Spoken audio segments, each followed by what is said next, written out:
hello everybody. So we've got a number of things to cover today, so we're just going to jump right in and get into it. And what we're going to talk about today is virtual presentations.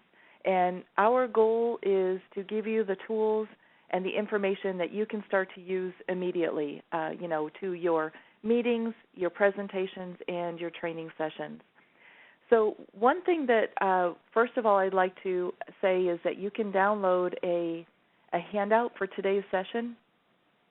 If you just go to forwardmomentum.net/VPP for Virtual Presentation Power, you will get a download from today's session. We don't hand out our slides, but this job aid or a handout is a few pages. It includes all the information that I'm about to present, so you can follow along with me as we go along, and you will have it afterwards as well to reference, and hopefully, to give you those tips and ideas of things that you can do moving forward. So I intend for this. I want this to be a very interactive session.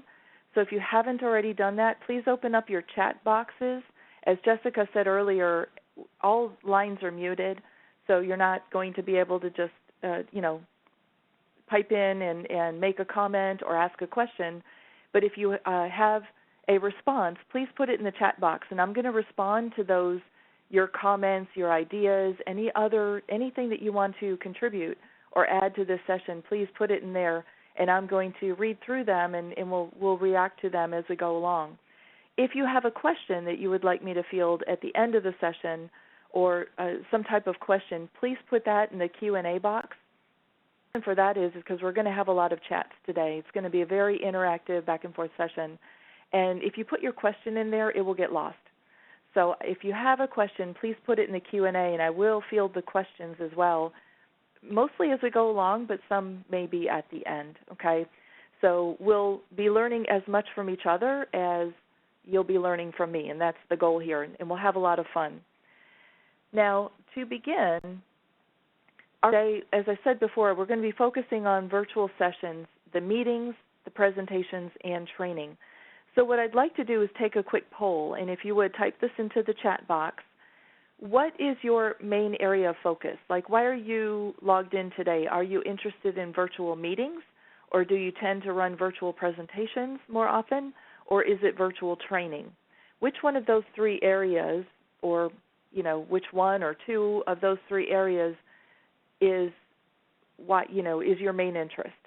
Because I want to make sure and focus our discussions on what you're interested in, what you need to have.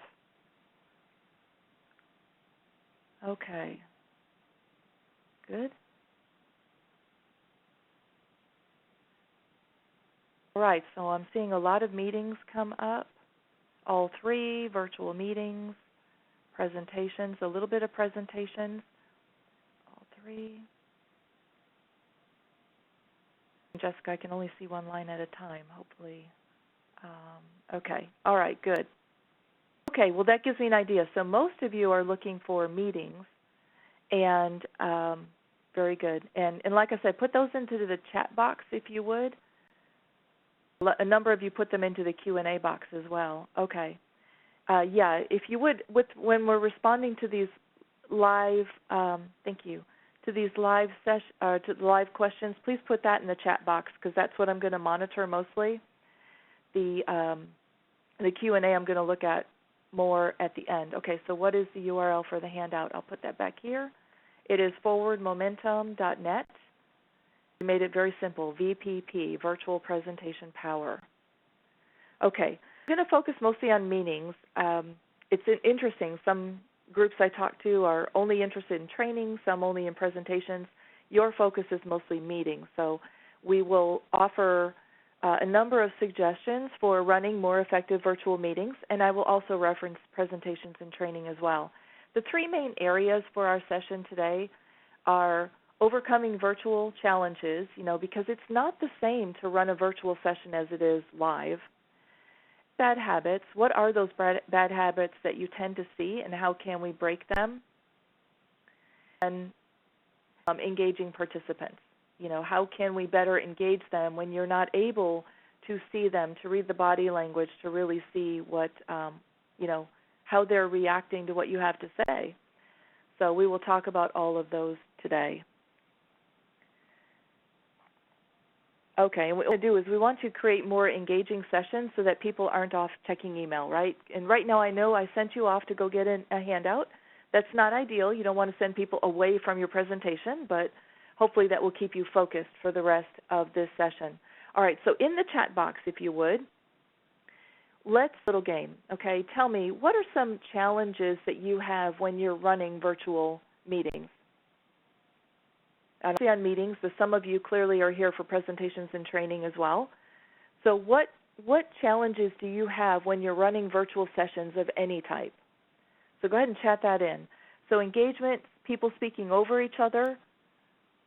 Yeah, people speaking over each other, checking their phones, getting them to pay attention, background noise. Okay, good. Yeah, and what's interesting is they're going to be checking their phones whether you're in a virtual session or whether you're live, right? More and more, the more I train in classroom sessions, people are checking their phones and checking their email even during the classroom session. So this has become an issue even live. Unable to monitor or see their actions, you're not getting the feedback, understanding the finer details, making sure they're on track, okay, getting them to stay focused, being IM'd, multitasking, background noise. Okay, good. So there are a number of challenges that you all have identified, and we're going to address, hopefully through the rest of this session, all of those and how to, overcome them. You may not be able to get rid of them fully and totally, but at least how to make it better.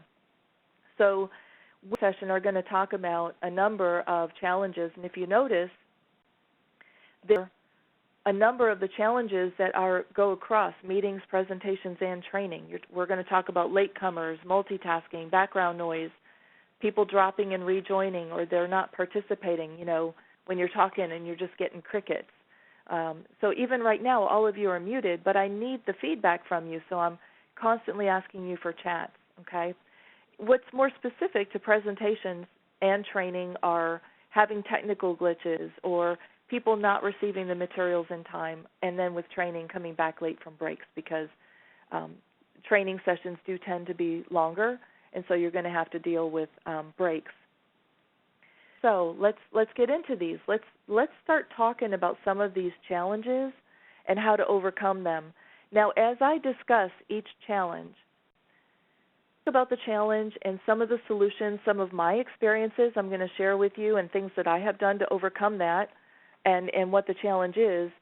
And then if you would, please let me know what other ideas do you have? What other solutions do you have for this particular challenge? And let's share with each other. So let's talk about latecomers, okay, the people who just show up late. Well, you could schedule meetings to actually begin a little bit earlier than the start time.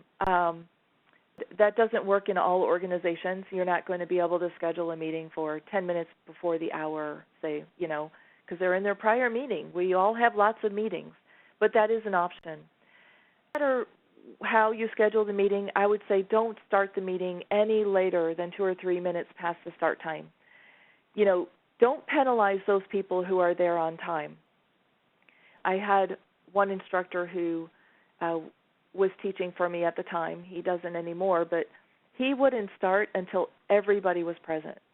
So what would happen is you'd walk into a room, half of the people would be there on time. He'd wait and wait and wait, 5 minutes, 10 minutes after, not everyone's there, he's still waiting. The people there on time have left. They're gone.